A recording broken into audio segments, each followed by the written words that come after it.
How to rescue a capsized tandem kayak. Have you ever found yourself in a situation where your tandem kayak has capsized? It can be a bit scary, but knowing how to rescue a capsized kayak can make all the difference. Let's break down the steps you need to take to safely right your kayak and get back on the water.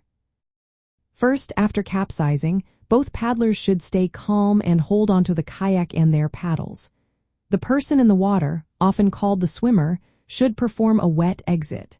This means they need to safely leave the overturned kayak while still holding onto it. The other paddler, known as the rescuer, should paddle over to assist.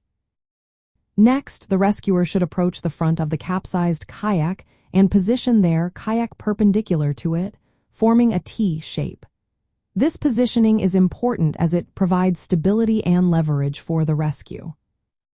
Now it's time to right the kayak.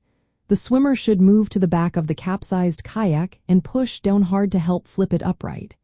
At the same time, the rescuer lifts and slides the bow of the capsized kayak onto their own kayak's deck. This action helps drain water and right the kayak. Once the kayak is upright, both paddlers should gently rock it to expel water from the cockpit. If you have a bilge pump, this is a great time to use it to remove any remaining water quickly. After that, the rescuer should reposition their kayak parallel to the righted kayak. They should hold onto the kayak's deck lines and cockpit coaming to stabilize it. This creates a steady platform for the swimmer to re-enter the kayak. For re-entry, the swimmer can use techniques like the T-rescue re-entry. If they are alone, a paddle float self-rescue can be helpful. A paddle float is an inflatable device attached to one paddle blade that provides extra stability during re-entry. The swimmer should carefully climb back into the kayak cockpit, making sure not to tip it again.